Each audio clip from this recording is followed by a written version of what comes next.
Hey folks, glad you could join us on another episode of Business Redefined. As always, this is your weekly, most comprehensive look at the world of business, finance, and economics. Increasingly, I'm sitting with C-suite executives to unpack sustainability reports, and that's the business for this evening. We're privileged to have Martin Ocheng from Sasini, where he heads up the team. They have just released a sustainability report covering the period 2024. Martin, karibu sana. Asante sana. Thank Glad you to for see you, hosting me, and thank you for having me. And congratulations on the report. Thank you. Martin, for the series of sustainability reports which I'm now covering, this is the first set of the reports which are coming when the country has a roadmap around adoption of IFRS S1 and S2 for reporting purposes. How has this changed or impacted your reporting on sustainability? Yeah, first of all, thank you very much for having me. It's always nice being on your show. It is always a nice thing because our company is one of the first to launch sustainability reports every year. And so we tend to be the ones that are setting the pace for the rest of the organizations in terms of what gets reported and how it gets reported. But what I'll be happy to say is we're seeing more and more corporates reporting voluntarily and not because of regulation. And the standards that you're talking about are due to come into play in 2027 as part of the financial reporting standards, which require us as organizations to include in our annual reports aspects of environment, social, and governance work that we're doing in a very deep level, guided by standards, the S1 and the S2. You know that global companies report on sustainability across the world, and there are different standards that guide this. For example, Sasini's reporting is driven by the Global Reporting Initiative, GRI, and we use GRI 13, which is specific for agribusinesses. And so why we like that, and other standards that we use, Science-Based Targets Initiative, for example, S1, S2 that are coming up, is because it allows you, first of all, to be very focused in what you're reporting about, but it also sets the stage for comparability with other reports. In other words, everybody's using the same platform, the same way of reporting. So you avoid what used to happen 15 years ago, where a lot of people were reporting on this from a marketing perspective. So to try and put best foot forward to say we are doing this, so look at how good we are.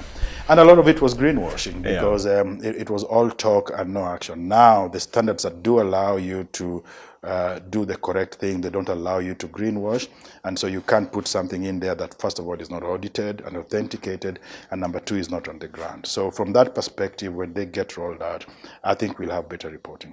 Fantastic. Sasini is one of the companies which is a very aggressive from a solarization standpoint. I'm very curious, one, as to the impact this has on your bottom line, because I can imagine you're extracting so much efficiencies and savings from that. And two, just how much you intend to scale this in terms of how much you're connected to the grid. So first of all, the starting point for our country is good. There are very few countries in the world that can tell you that 92% of our electricity in the grid is green, being Absolutely. hydro. It's a good starting point, but that doesn't mean that hydro is the best. So solar is better in terms of, one, availability, seeing the geography in which the country is, and two, its renewable aspect and how good conversion it has become. In fact, the technology to generate power from solar now is way, way, way superior to what you see elsewhere. And so from that perspective, the move from hydro to solar is desirable. For us, it was twofold. One, it was our commitment to green transition in terms of wanting to use less of the grid, so that grid is available for other people who don't have the ability to remove themselves from it. But two is to move to a better source of power.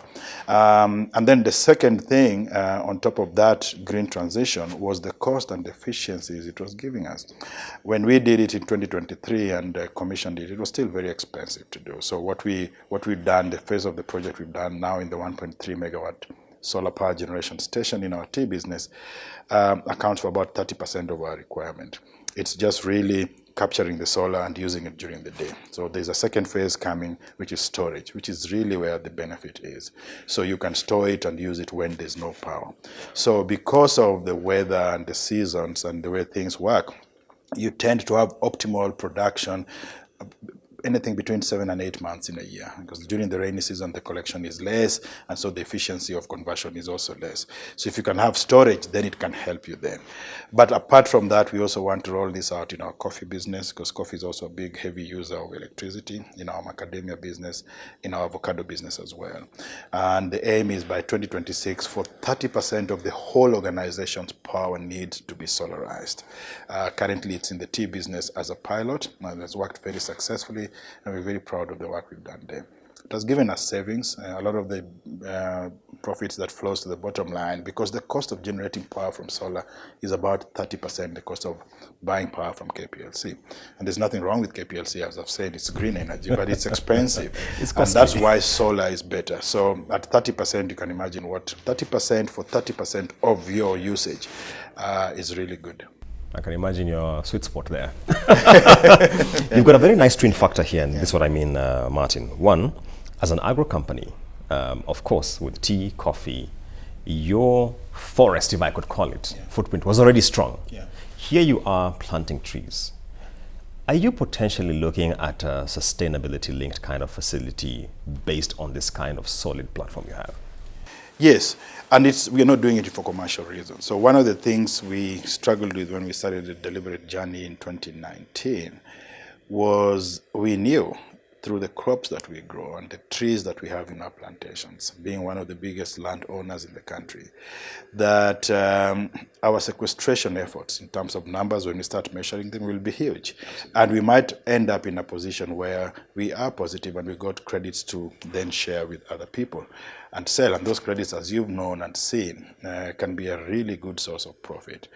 That's not why we did it. And we've continued to grow the trees and to plant trees and to generate more sequestration from not just the trees we grow on our plantations, but the crops that actually we use for our business. Remember, so we are a grower of tea, coffee, macadamia, avocado. All use carbon from the atmosphere and light through photosynthesis. That use of carbon is what you want, because that's really what basic sequestration is. And we have in excess of 4.5 million seed in the ground of those 4 plants, plus the 1.5 million trees we've got. So we're a big player in that space. So when we start measuring, and we've started measuring, and what we are seeing is really encouraging. We didn't report that aspect in our report this year because we still don't have a full year of measurements. We have about 7 months by the time we're writing the report. So it will come in the next one. And it may be that when we complete it, we are positive in the sense that we have carbon credits to then sell. We will look at that. What is important for us now is that we are sequestering everything that we are emitting and more. And that's critical. So if we can get more of us thinking like that towards this net zero journey that everybody's on, remembering the timeline is 2050 for net zero. It's not a long time from now.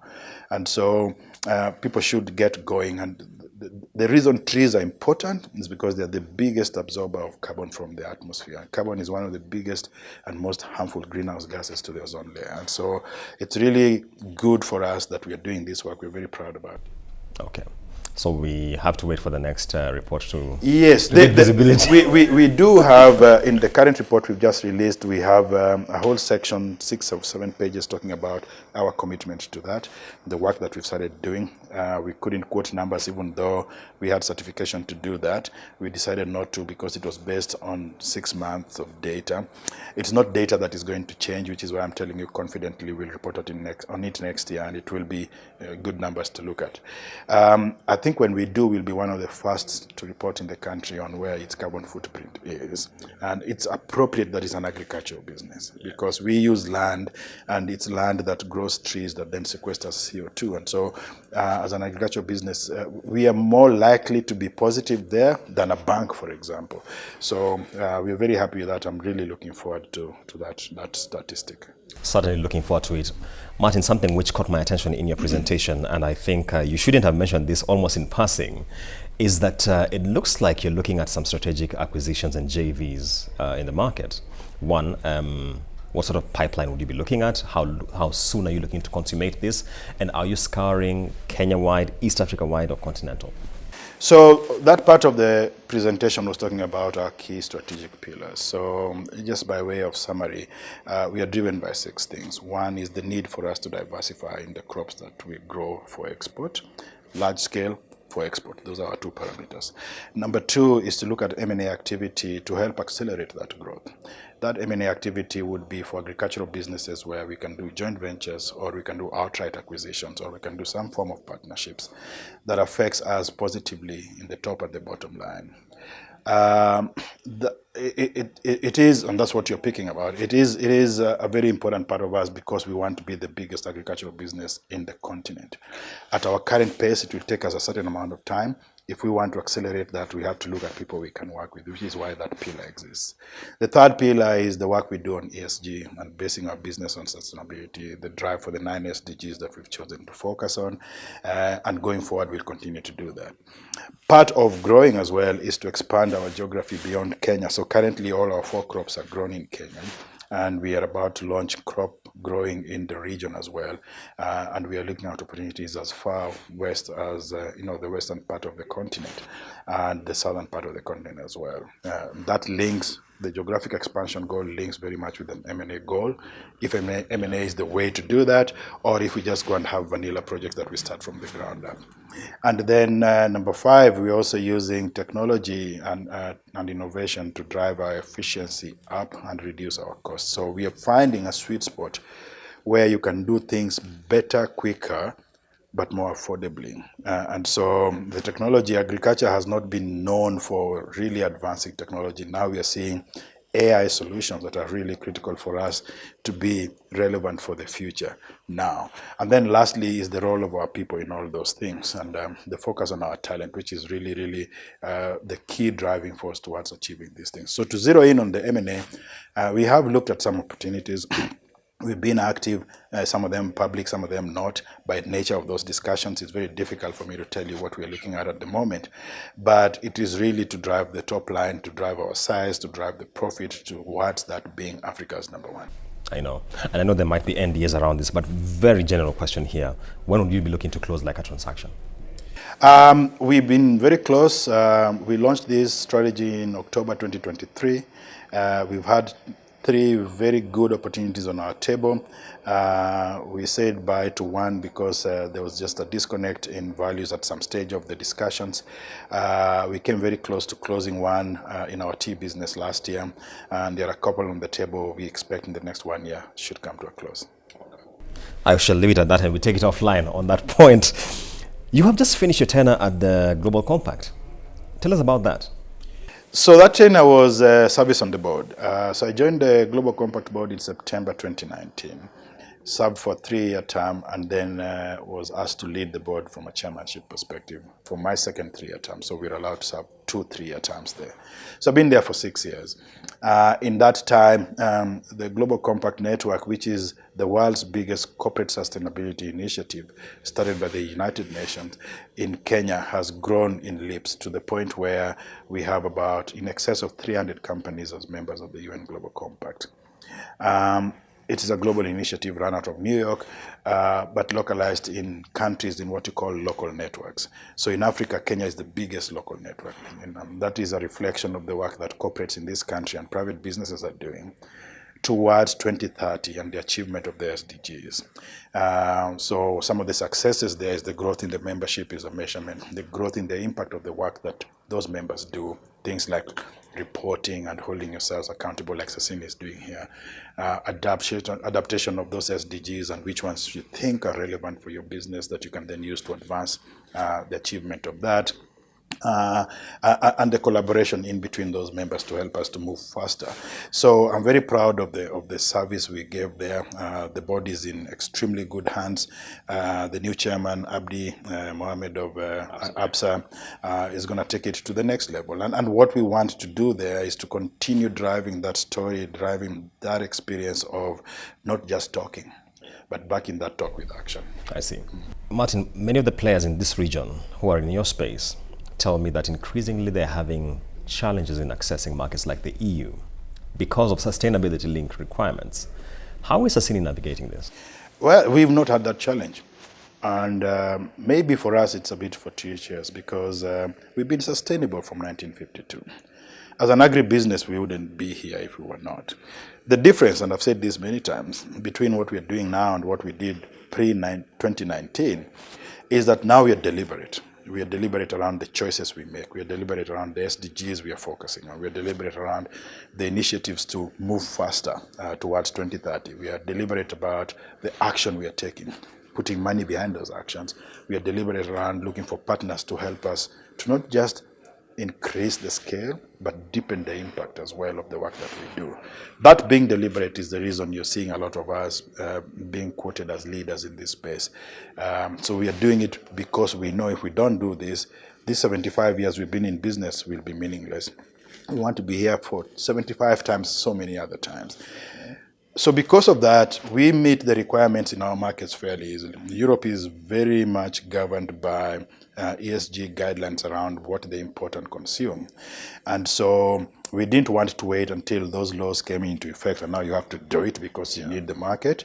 We did it because we wanted to be ahead of the gap. And in fact, in some cases, we've aligned our standards to European regulation because that's the key part of where we send our produce. Our tea goes to the UK, our avocado fully goes to Europe, our macadamia, a lot of it ends up in Europe as well. Our coffee almost fully goes to Europe. So if you think about it, the global north and sometimes the global west is enforcing these things through regulation because the voluntary action of leaders and corporates has not been as good as we thought. And so even Kenya, as you're saying before, a lot of governments have gone into a point where we have to force this by law. And that means people in the value chain have to follow that law. We're ahead of that gap and we're very happy about that. I see. And even as you talk about Europe, one of the macro realities we're now dealing with is a lot of volatility, and especially in accessing the markets because of what we're seeing, tensions escalating in the Middle East. How is that impacting your business? Wow, that's been, and it's not just those geopolitics, it's just really macro issues that are beyond your control. Yeah, we say beyond our control. We try and do our best to mitigate them where we can. And I'll give you one mitigation. Sometimes it works, sometimes it doesn't. So the Middle East issue has been with us since early last year. And the Suez Canal was closed around February last year. That's the start of our macadamia and especially our avocado business. As I told you, our avocado is exported to Netherlands, Germany, France, and the UK through the Suez Canal.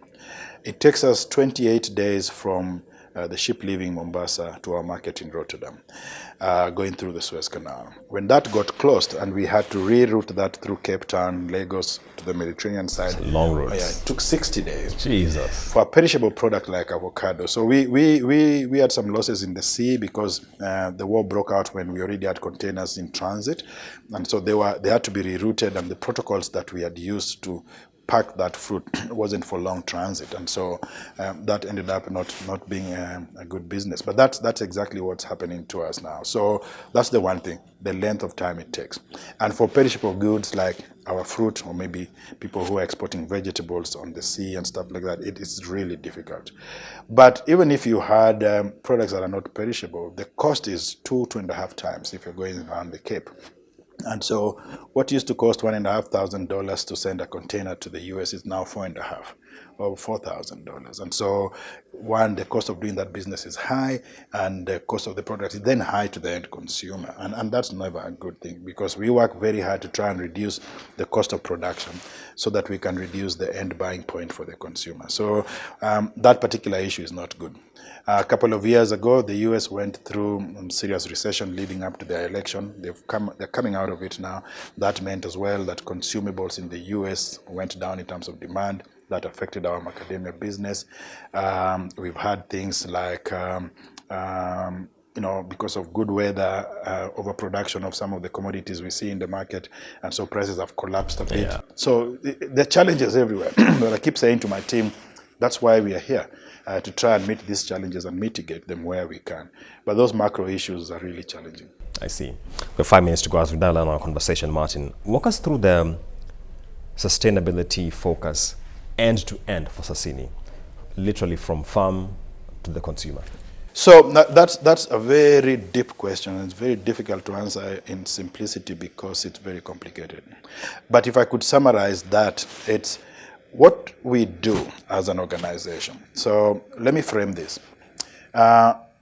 We are the biggest grower, packer, producer, exporter, marketer of tea, coffee, macadamia, avocado. We are in the top 3 of each of those crops nationally. That means that there are certain things we adhere to, certain levels of quality, and there are certain levels of quantity we've got. Our production standards are up there. But whatever we grow in our estates accounts for 50% of our requirement. The other 50% comes from outgrowers, and that's deliberate. We've designed our production capability to be twice what we need so that we can accommodate farmers that live and work around our communities in which we operate. For you to get that to work well, the quality of the produce they're giving us must be at the same level of the quality of the produce from our estates. So that has called for us to invest very deeply in those communities and in those farmer groups. And we work with excess of 300,000 farmers across those crops in the country. So you can imagine the level of training, the level of support we give, whether it's financial. And the standardization. And the standardization through standard bodies that then audit us and those farmers at the same time. A lot of them are organized in groups, so it's easier to deal with, but a lot of them are also individual farmers that we deal with individually. So whatever you see us doing in Sasini is being done with the farmer as well. And that's how deeply we are integrated into that work. So when you go to our farmer in Bomet and ask them about a tea farmer who delivers tea to us, or in Makuyu who gives us macadamia or avocado, or in Nyeri that we buy macadamia from, they'll tell you about the Rainforest Alliance. They've learned that from us. They'll tell you about the importance of driving good regenerative agricultural practices. They've learned that from us. They'll tell you they are grateful for our push to move away from minimum wage to living wage because they can see it in their pocket. And so it is so well entrenched. And we are it's not easy to do, let me say that, but we are not here to do easy stuff. And so if you want to make a difference, you've got to be able to tackle the tough things. And I think Sasini is doing very well in that aspect. I know we're out of time, but I have to ask you one question on this question of minimum versus living wage. We've spoken about the macros and how unpredictable they are. And in an environment where margins are really squeezed for most businesses, don't you find yourself in a dilemma most of the time around minimum wage versus living wage? I think that's more of an excuse. And if you look at it that way, you don't get to do anything. So you'll continue paying your people at the minimum level when you know very well that's not enough for them to live a decent life on. Yeah. The key to answering that question is in committing to pay a living wage, and there's a big gap between those two. You've got to commit to producing good, high-quality product that can then attract good prices in the market to help you fund this. And then the issue of partnerships, working with people who understand this need that can help you to do that as well by paying good prices. And that's what we've done. So Sasini's business, as big as it is and as vast as it looks, has less than 30 customers globally across the 4 crops. So it's very easy for us to be targeted to go to one specific player and say, we're going to work with you on water stewardship and provision of water in our communities. We're going to work with you on driving living wage in the coffee business. We're going to work with you on doing the next thing. And so we are finding success there. So what we found that offers us a lot of relief is the investment we are putting in closing that gap is being funded by the quality of the product we are getting from these farmers, because now all of a sudden they appreciate the work. Yeah. They appreciate the fact that you're doing something to pay them better, and they meet your high standards. They give you the raw material to make better product. Then go to Starbucks, to go to Lipton, to go to Beddy's and Taylor's, to go to Westphalia, and all these customers we've got, and demand a slightly higher price point for this higher quality that you can then directly relay back to living wage. So, but if you sit there and you say, no, this is an increase in the cost of doing business, and now there are macro issues there, we are not able to get this, you'll never do it. And that's the problem we have. And convincing a lot more players to be a bit frontal in their goals and in their wanting to be better corporate citizens. Because it's these people who work in our communities. This is our country. And if we can't help to move everybody, uplift their standard, why are we here? I see. Martin, my final question is this. You spoke about the global north. America under Trump is increasingly becoming an unpredictable wildcard. When you talk to your board, what conversations are you having in terms of that as a destination market? Yeah, we have to retain our importance in the US market. 40% of our coffee goes to the US, specifically to brands that you and I like. About 90% of our macadamia goes to the US market. So there is a bit of a reliance on those 2 crops in the US market. Tea and avocado luckily don't go that far. And yes, there have been some unpredictabilities arising from, the current regime's approach to business, especially for people who are doing business with the US.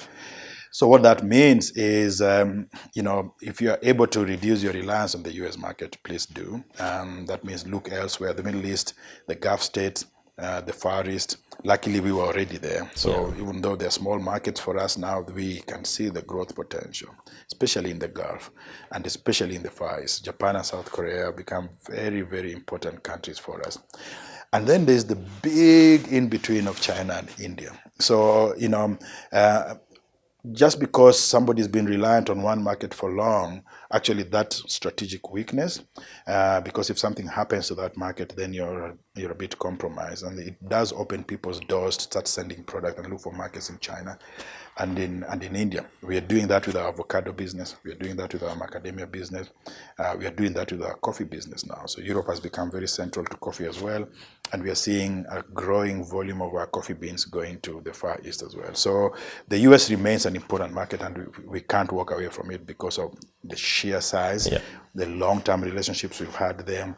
And their purchasing power. And their purchasing power. They have the biggest middle class in the world, and they're a growing economy, and they have the need to consume this food stuff that we produce. So we can't just say we'll walk away from them. We'll work with them through the relevant bodies, whether those be government or private, to try and find that sweet spot within which we can do business. But it does call on us to look at other markets as well and expand our reach beyond just the US. Martin Ochieng, always a sharpshooter. We've been whipping through the sustainability report for 2024 for Sasini, going through the end-to-end value chain in terms of how sustainability is factored into it, potential acquisition and JVs, and finally closing with the macros. Thank you so much for your time. Thank you. Thank you for more.